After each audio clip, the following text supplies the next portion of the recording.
जय गुरुदेव। ओम बालाक मंडला भाषाम चतुर्बाहुम त्रिलोचनाम पाशांकुश्वरा भीतिर्धारयन्तीम शिवाम भजे। प्रिय दोस्तों, नमस्कार। आज मैं आपको इस वीडियो में हमारे पितरों को, हमारे पूर्वजों को किस प्रकार से प्रसन्न किया जाता है और किस प्रकार से प्रसन्न करना चाहिए ताकि उनकी कृपा हमारे ऊपर हमेशा बनी रहे, हमारे घर में किसी प्रकार का कोई विघ्न न रहे, कोई संकट न रहे, किसी प्रकार की कोई बाधाएं न रहे। इसके लिए बहुत ही महत्वपूर्ण प्रयोग बताने जा रहा हूं जो बहुत सरल है। आप इस प्रयोग को कीजिए, अपने पितरों को, अपने पूर्वजों को प्रसन्न करके उनका आशीर्वाद लीजिए। अगर आप चैनल पर नए हैं तो चैनल को सब्सक्राइब करें, लाइक करें और अपने दोस्तों में, परिजनों में शेयर करें। इसके साथ ही बेल आइकन को प्रेस करके ऑल पर क्लिक करना न भूलें। इससे हमारे हर वीडियो का नोटिफिकेशन आप तक सबसे पहले पहुंचेगा और आप सबसे पहले वीडियो को देखने के हकदार बनेंगे, भागीदार बनेंगे। वीडियो को पूरा देखें, स्किप न करें। स्किप करने से आप महत्वपूर्ण जानकारी से वंचित हो सकते हैं। तो आइए शुरू करते हैं। आज के इस वीडियो में महत्वपूर्ण साधना अष्टवसु गण साधना के बारे में मैं आपको बताने जा रहा हूं। शास्त्रों में मानव को अपने जीवन में 3 ऋणों से उऋण होने के लिए बताया गया है: देव ऋण, ऋषि ऋण और पितृ ऋण। पितृ ऋण से उऋण होने के लिए श्राद्ध, कर्म, तर्पण आदि विधि बताई गई है। जिन्होंने हमें जन्म दिया है उनके ऋण को उतारने के लिए उनकी मृत्यु के बाद उनके लिए निकाला हुआ दान ही पितृदान कहलाता है, क्योंकि पितृगण देवताओं की तरह सहायक होते हैं और वे अपने पुत्रों द्वारा दान कर्म करने पर अधिक से अधिक पुण्य प्रदान करते हैं। मार्कंडेय पुराण में कहा गया है, न तत्र वीरा जायन्ते आरोग्यम न शतायुष न श्रियर भी गच्छति यत्र श्राद्ध विवर्जितम। अर्थात जहां पितरों के प्रति सम्मानजनक कार्य नहीं होता है तो वहां दुख, रोग, क्लेश, मलिनता, दरिद्रता आदि का निवास होता है। अतः पितृ कर्म करना श्रेष्ठ माना गया है, क्योंकि पूर्वज अपने वंशजों को श्रेष्ठ और उच्च अवस्था में देखकर प्रसन्न होते हैं। वास्तव में हमारे ग्रंथ, पुराण आदि श्रेष्ठ हैं, जिनसे मृत पूर्वजों के प्रति उदारता प्रतिबिंबित होती है। अन्य किसी धर्म में इस पितृ ऋण की मान्यता इतनी अधिक नहीं है जितनी कि हिंदू धर्म में एक संपूर्ण पक्ष इस हेतु निर्धारित किया गया है। वास्तव में यदि इस पक्ष को देखा जाए तो यह पूर्णतः वेदोक्त और शास्त्रोक्त है। विष्णु पुराण में कहा गया है कि यदि पितृ कर्म यथोचित विधि से किया जाए तो पितृगण प्रसन्न होकर मनोकामना पूर्ण करते हैं तथा पितृकर्म करने वाले को धन, आयु, मोक्ष तथा राज्य आदि प्रदान करते हैं। लेकिन कभी कभी पितरों के प्रति दान आदि देने पर भी व्यक्ति कई बार सुखी नहीं हो पाता। उसके पितृकर्म करने के बाद भी उसके पूर्वजों को तृप्ति नहीं होती।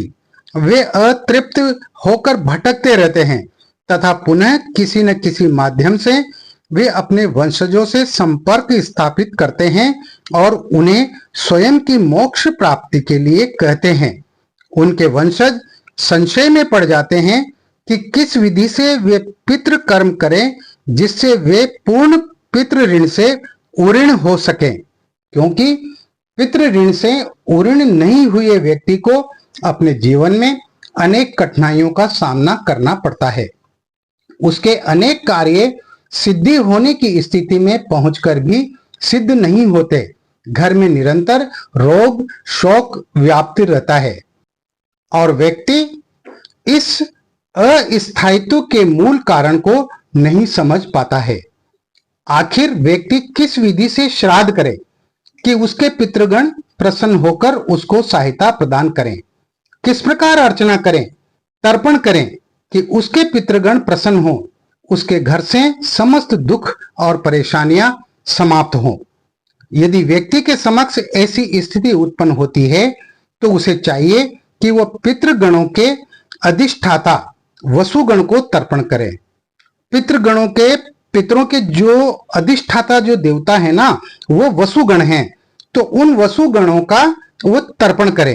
पितृ कर्मों में वसुगण को पितृ स्वरूप मानकर उनके पूजन का विधान है। वसु रुद्रादिति सुता पितर श्राद्ध देवता प्रणयंती मनुष्याणाम पितृच्छेदन तर्पिता आयु प्रजाम धनम विद्याम स्वर्गम मोक्षम सुखानि च प्रेक्षन्ति तथा राज्यम प्रीता निर्णाम पितामह। अर्थात जो मनुष्य अपने पितरों को श्राद्ध के दिनों में श्रद्धा पूर्वक जलांजलि देते हैं, उन पर वसुगण, रुद्र, आदित्यगण, पितर आदि देव प्रसन्न होते हैं तथा पितामह आदि उसे आयु, पुत्र, पौत्र, धन, विद्या, स्वर्ग, मोक्ष एवं सुख प्रदान करते हैं। वसुगण 8 देवताओं का विशिष्ट समूह है। पुराणों में वर्णित 33 करोड़ देवी देवताओं में से कुछ प्रमुख देव हैं। इंद्र, आदित्य एवं अग्नि के साथ ही वसुओं की स्तुति होने के कारण इन्हें त्रिस्थानीय देव कहा गया है। पृथ्वी स्थानीय, दुस्थानीय तथा अंतरिक्ष स्थानीय। इनकी उत्पत्ति के विषय में पुराणों में वर्णित कथा के अनुसार दक्ष ने अपनी 10 कन्याओं का विवाह धर्म के साथ कर दिया। उनमें से वसु नामक कन्या के गर्भ से उत्पन्न होने के कारण वसुगण कहलाए। वसु के 8 पुत्रों के कारण इन्हें अष्ट वसुगण कहा गया। इनके नाम इस प्रकार बताए गए हैं: द्रोण, प्राण, ध्रुव, अर्क, अग्नि, दोष, वसु तथा विभुवासु। श्रीमद् भागवत के अनुसार वसु देवताओं की उपासना करने से ऐश्वर्य आदि की प्राप्ति होती है। धर्म के पुत्र होने के कारण इन्हें धर्म स्वरूप में भी पूजा जाता है। अतः व्यक्ति यदि पितृ कर्म करने के साथ ही साथ वसु गणों को भी तर्पण करता है तो उसे आयु, धन, संतति आदि की प्राप्ति होती है। अष्ट वसु गण का पूजन करने से समस्त पितरों के प्रति किए गए पितृ कर्म का फल मिलता है, और यदि किसी कारणवश पितरों को मुक्ति नहीं मिल पाती तो इस विधि से उन्हें तर्पण करने से वे शीघ्र ही मुक्त होते हैं। पितृगण भी श्राद्ध आदि कर्मों की प्रतीक्षा करते हैं। पितृकर्म करने के दिवसों को श्राद्ध दिवस इसलिए कहा जाता है कि व्यक्ति श्रद्धा युक्त होकर अपने पितरों के प्रति कृतज्ञता ज्ञापित करे। अतः व्यक्ति जब श्राद्ध, तर्पण आदि करे तो उसे अपने मन में ये भावना रखनी चाहिए: मेरे कुल के मेरे बंधु बांधव, मेरी कई पीढ़ी पूर्व के बंधु बांधव यदि यातनामय नरक भोग रहे हैं तो वे मेरे द्वारा दिए गए तर्पण से प्रसन्न एवं सुखी हो जाए। इस प्रकार की भावना उस समय हमारे अंदर, हमारे मन में, दिल और दिमाग में होना चाहिए। इस भावना से व्यक्ति यदि पितृदान करे तो उस व्यक्ति को तथा उसके समस्त कुल को शांति प्राप्त होती है, और श्राद्ध कर्ता की इस भावना से प्रसन्न होकर पितृगण तथा सभी अष्ट वसुगण उस व्यक्ति को जीवन पर्यंत सफलता प्राप्त होने का आशीर्वाद देते हैं। इस प्रयोग में आपको करना क्या है? इस साधना प्रयोग में आपको ज्यादा कुछ नहीं करना। इस साधना में आवश्यक सामग्री जो है वह है अष्टवसु यंत्र। अष्टवसु यंत्र इस प्रकार का है जो आपको बाजार में मिल जाएगा या ऑनलाइन आप खरीद लें। और एक आपको चाहिए काली हकीक माला। काली हकीक माला भी आपको पूजन सामग्री की दुकान से मिल जाएगी, या फिर आप ऑनलाइन भी मंगवा सकते हैं, वहां पर भी ये उपलब्ध रहती है। यह एक दिन की साधना है और किसी भी रविवार से इस साधना को संपन्न किया जा सकता है। सिर्फ एक दिन, रविवार के दिन आपको ये साधना करनी है। अगर आप जब श्राद्ध पक्ष आते हैं, पितृ पक्ष आते हैं, तो उसमें रविवार को कर सकते हैं, या फिर आप कभी भी किसी भी रविवार को ये साधना कर सकते हैं। इसमें आपको स्नान करके और पीले वस्त्र धारण करना है।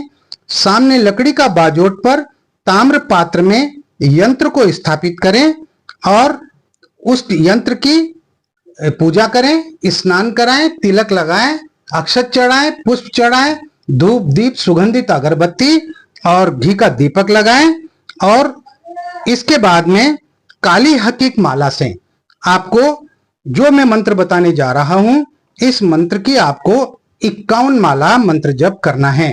मंत्र इस प्रकार है, ओम वम वसुभी वम ओम नमः। बहुत छोटा मंत्र है, स्क्रीनशॉट ले लें या डिस्क्रिप्शन बॉक्स में से लिखकर अच्छी तरह से याद कर लें। कंठस्थ याद होना चाहिए, कागज में देखकर मंत्र जप नहीं करना है। आपका मुंह दक्षिण दिशा की ओर होना चाहिए और बाजोट पर आप सफेद वस्त्र बिछाकर उस पर ताम्र पात्र में यंत्र को स्थापित करेंगे। आपका आसन भी सफेद होना चाहिए। मंत्र जब समाप्त हो जाए, जब 51 माला मंत्र जब समाप्त हो जाए तो उसके बाद में आपको पकवानों से सजी भोजन की थाली का भोग लगाएं। एक थाली में विभिन्न प्रकार के मिष्ठान बनाकर, भोजन बनाकर और जो है आपको भोग लगाना है। उसमें खीर भी हो सकती है और दूसरी मिठाइयां भी हो सकती है। जितना बढ़िया आप भोजन बना सकते हैं उतना बढ़िया भोजन बना करके उस थाली को सजा करके और जो है भोग लगाएं और बाद में उसे किसी ब्राह्मण को खिला दें। अगर ऐसा संभव नहीं होता है तो एक स्वच्छ मिट्टी के किसी पात्र में उस भोजन को रखकर किसी जनशून्य स्थान पर रख दें। ऐसे स्थान पर जहां कोई मनुष्य आता जाता न हो, एकदम सुनसान और निर्जन जगह होना चाहिए। वहां पर उस भोजन को आप रख करके आ जाएं। श्राद्ध पक्ष समाप्त होने पर या फिर कि आप किसी भी रविवार को कर रहे हैं तो उसके दूसरे दिन उस यंत्र को और माला को नदी में प्रवाहित कर दें, किसी तालाब में विसर्जित कर दें। ये बहुत जरूरी होता है और इस प्रकार से आपकी ये साधना संपन्न हो जाती है। आप चमत्कार देखेंगे। आपके जो पितृगण हैं, आपके जो पूर्वज हैं, वो आपसे प्रसन्न हुए बिना रह ही नहीं सकते और उनकी कृपा आप पर बरसने लग जाएगी। वो आपको आशीर्वाद देंगे। इस वीडियो में इतना ही। मिलते हैं एक और वीडियो में एक और बेहतरीन साधना के साथ, एक और बेहतरीन मंत्र प्रयोग के साथ। तब तक बने रहिए सिद्ध साधनाएं चैनल पर। दोस्तों, मैं बार बार हर वीडियो में ये कहता हूं कि मैं जो भी मंत्र प्रयोग आपको बताता हूं, जो भी साधना मैं आपको बताता हूं, उसकी संपूर्ण जानकारी मैं आपको प्रदान करता हूं। उसमें मैं कुछ भी नहीं छुपाता और इसलिए ये साधनाएं अपने आप में परिपूर्ण साधनाएं हैं, परिपूर्ण मंत्र हैं, जिन पर अविश्वास किया ही नहीं जा सकता। आप निश्चिंत होकर के, निर्भय होकर के इन प्रयोगों को कर सकते हैं, इन साधनाओं को कर सकते हैं और अपने जीवन को आप सफल बना सकते हैं। तो फिर कीजिए साधनाओं के क्षेत्र में उन्नति। मैं हमेशा आपके साथ हूं। आप खुश रहें, हंसते मुस्कुराते रहें, प्रसन्न रहें। कल्याण मस्तु। जय गुरुदेव।